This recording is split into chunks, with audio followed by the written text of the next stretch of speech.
So to kind of break the ice, what I'm going to do is I'm going to go ahead and get it started with my own stuff. And I have had 3 people talk to me about having trouble with mount, how to get out of mount. So I'm thinking, all right, here's what I'm going to do. First thing I'm going to do to break the ice is I'm going to show you my favorite mount escape. I'll have you guys practice just a few reps because I've had so many people ask about it. And then it'll be somebody else's turn to give me a topic, okay? Sure. All right. Cool. So we're in mount, all right? And let's spin just a little bit. The first thing to understand about mount is when you're screwed, okay? And you are screwed when this person gets so high up on your body and they put their feet on your hips to the point where you can't physically push their legs down without it running into your legs. At this point, I have almost no recourse. I think it's fair to say I'm screwed. So I'm going to go ahead and just detach it. One thing we want to do for mount is have our elbows in a protected place right here, where I've got my elbows touching on his legs. That way, a little bit more. That way, he's not able to come up in the mount without pushing me forward as well. All right? This is my kind of protective wall, keeps me from being totally screwed. Okay? Now then, most mount escapes involve bridging and like pushing the person over, trapping an arm and rolling them. I've showed you all these, but it's not my favorite one. My favorite one looks like this, Aranesides. It involves me straightening one leg and getting on the side of that leg, okay? Now then, from this position, I can bring my leg over and I can scoop his leg up into mine. So I've effectively given myself a really bad half guard right now. Right? It's not good. We're still in the shit. But this shit is shallower. All right? we're emerging. Exactly. Like you know, James Bond coming up from the beach in Casino Royale, but like of shit. All right. So that said, very important. Now that I have the leg trapped here, I'm going to kind of turn towards him as I pinch my legs together. He'll feel that sort of forces his knee up. And now I can begin, stay on me, getting into half guard or getting into full guard. Okay? Cool. One more time, please. Cap. All right. First of all, protection. All right. Always wear use protection. I'm in a weird mood today.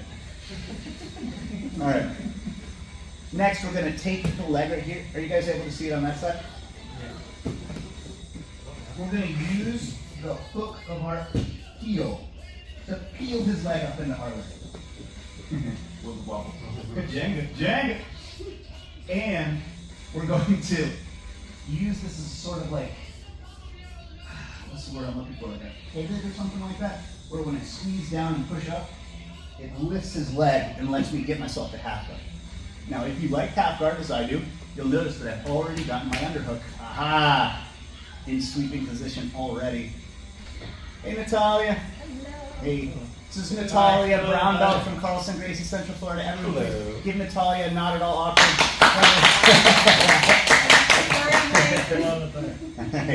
And then we push on this knee and we're able to start getting ourselves free. Could I ask for a minor detail? Yes. What if they're giving you heavy top pressure, like Sasso levels of top Ooh, pressure? it's tough. All right, so it won't affect your ability to scoop that leg up. What it will affect is after you get this leg up, the challenge of shifting yourself over. Yeah. And it's just hard. Okay. There is a position called a deep half guard that you can use on a larger guy, where I only have to lift it a little bit, get my arm in, and I spin out this way. All right. Okay. This is more advanced though. This is sort of like intermediate advanced level jiu-jitsu. But from here, if I can just roll that way, I'm able to get myself on top. It's called the deep half guard. Feel free to look it up if you like. But that would be sort of like I'm screwed every other kind of way. I'm going to risk exposing this arm by going to deep half guard and trying to get out there. All right. All right, Aaron. Let's do this side. All right. So on my side, I can scoop with the heel, or if I prefer, I can dig my toes under. See how the toes are under there? It operates on the same principle. Where I'm able to start turning myself out getting myself back in. Okay? So, just to review, with no Aaron and no anyone else in place, all right, the mount, we start from here and we first put in our elbows to make sure they can't climb too high.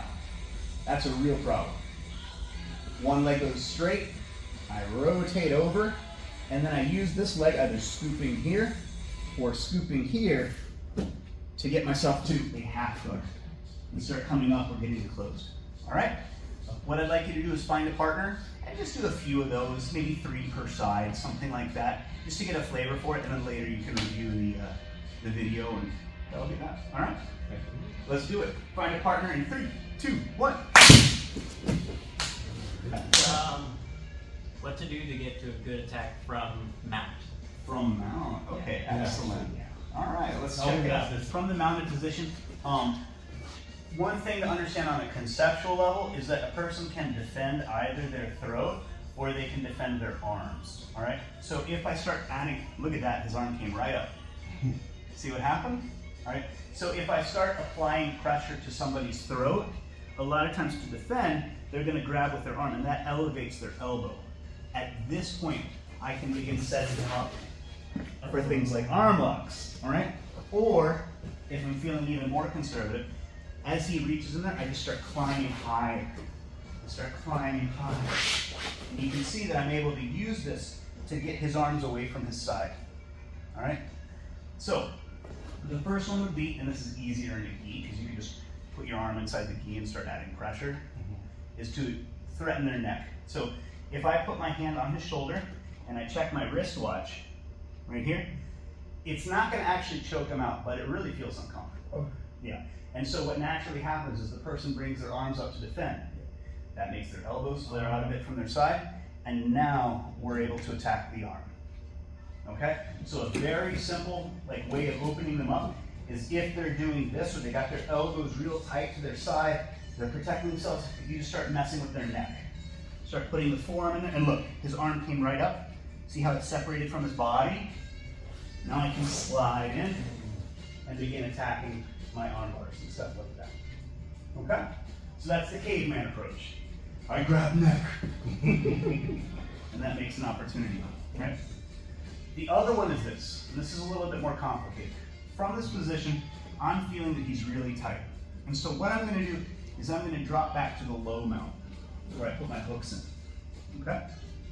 This is going to be hard to do if I don't go back to the low mount. In fact, I'm going to bring myself even lower.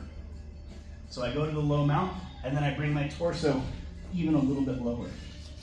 From here, one arm comes under his arm, and I can begin walking it open.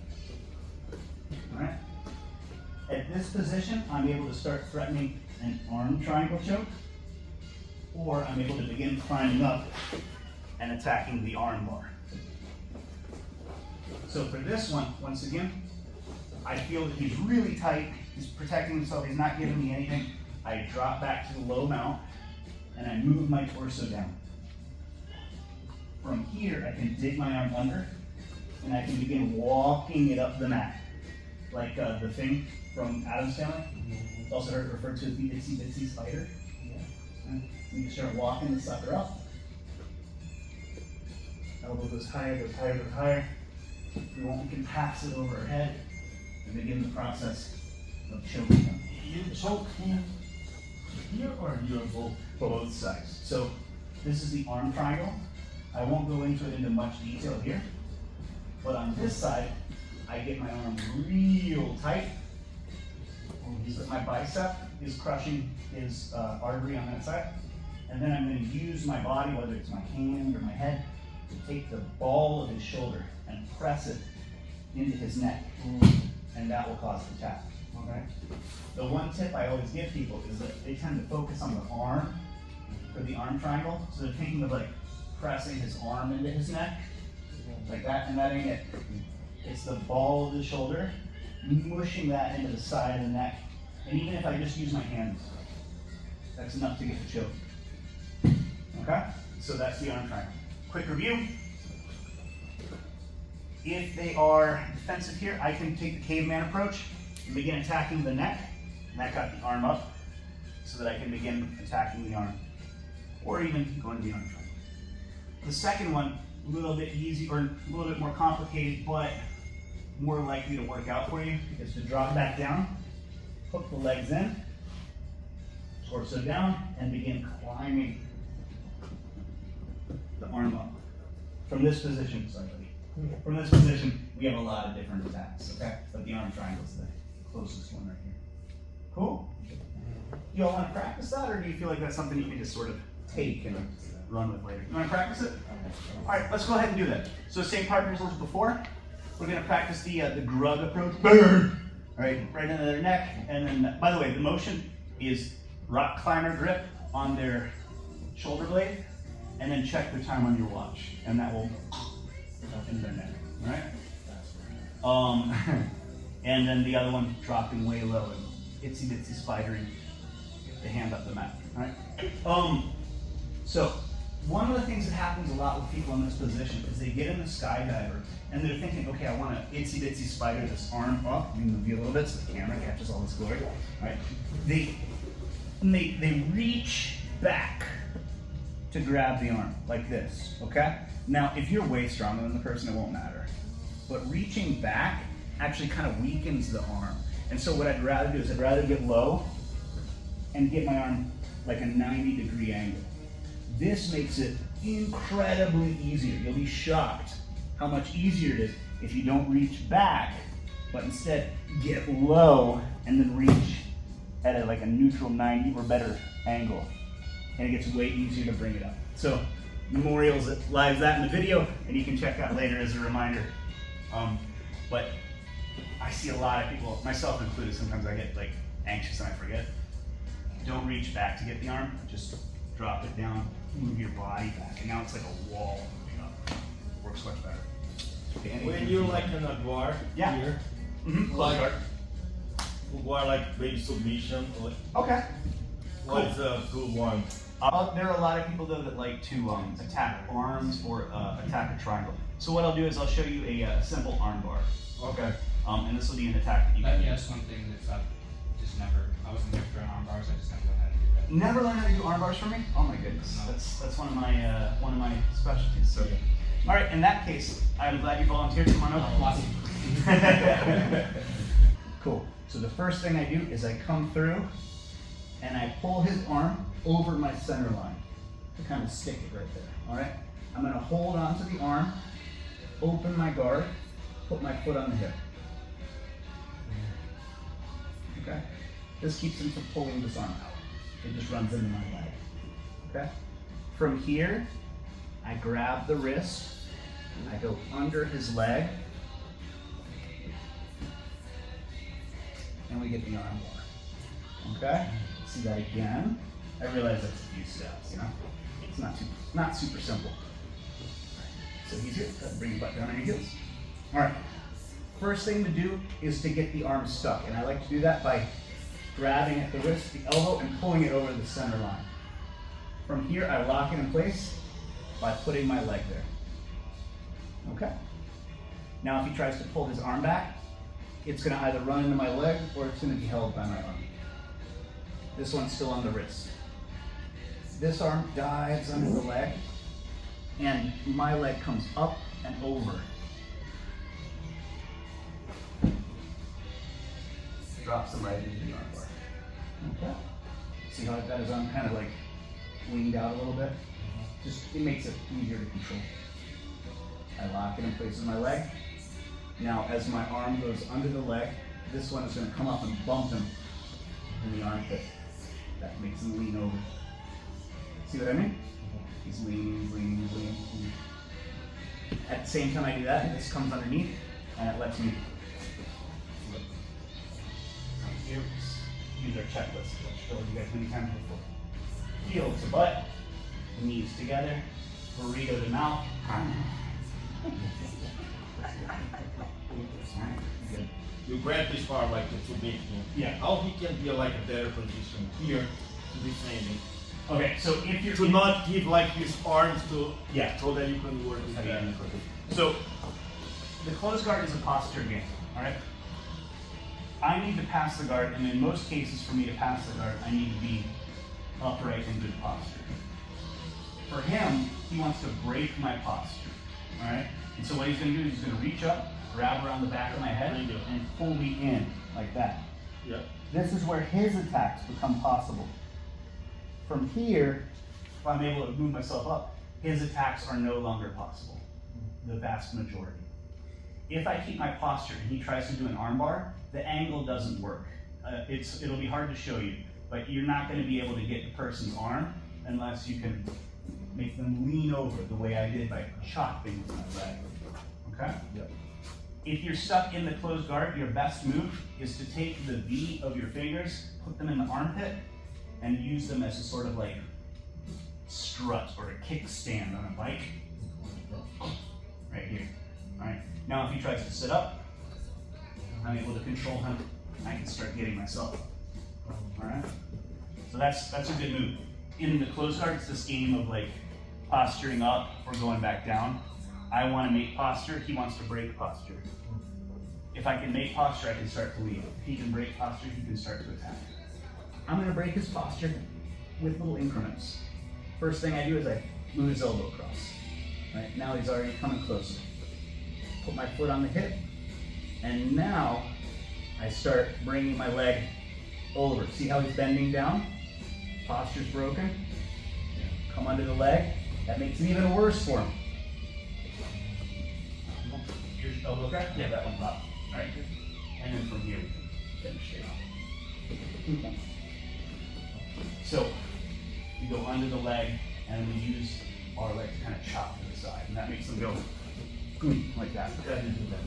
Fall over. Mine wouldn't really help. I don't know if it would help anybody else. Yeah, Just like, it made me want to go with like Jesse. yeah. How from standing up Yes. until he'll just kind of fold over Yeah. and just fall down. Just how to Yes. stay out of that. 'Cause What, that's annoying. what he's referring to with folding over and falling down is he'll drag him, he'll snap him down to a front headlock. Okay.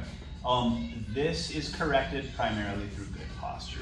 All right, and good posture in standing is the opposite of what it is on the ground. So if we're going to be standing with somebody, all right, we want to make sure that we have our knees nice and bent and our spine almost parallel to the ground. All right, really low. I like to actually put my fingers so I can just barely touch the ground. That way I know I'm low enough.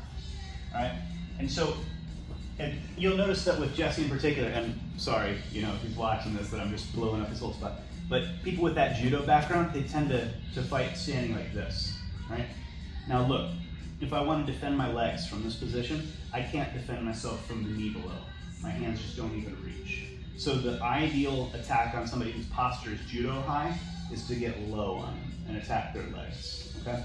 So we'll get this posture, and then we will use this to go in and shoot at the legs. We can grab low at the ankle, we can grab around the knees, but you're gonna have your most success against people with that tall posture like Jesse has when you get nice and low. All right? I'll show you the technique that I was working on earlier. Come on through. This is called a low single leg, kind of an advanced wrestling technique, but we get really low, all right? And what I'm gonna do is I'm gonna shoot forward and I'm going to grab an ankle before he's able to retract it. My head is pushing into the side of his knee, all right? Now, if I do nothing else, and I just push into the side of his knee, you can use this for this. Look at how I'm able to make him move that way. See what I'm saying? So, the way that I fix that is I push into the side of his knee, and I wrap this leg, and he goes down, all right? This is kind of the lowest level wrestling attack there is. It's called a low single, all right? So, from this position, all right, I see that foot's forward, that's the one I want. So I get real low, and I come in and I attack, all right? Again, my head needs to be on the inside of the knee. From here, I'm gonna push on his knee as I rotate around, and it brings him to the ground, okay? This would be my recommendation on somebody who you're having a hard time with and their posture is tall. Get low, get under them, take them down to their ankles, all right? Last note, if you can do nothing else and you can just grab like one leg, sometimes like things are just going wild. I don't know what I'm doing. I just go grab both legs, squeeze them together, and topple them. All right. For a lack of anything better to do, If you can get on one leg, try to just grab the other one low and squeeze them together. And you'll find that they kind of do that like, Yeah. Motion. okay?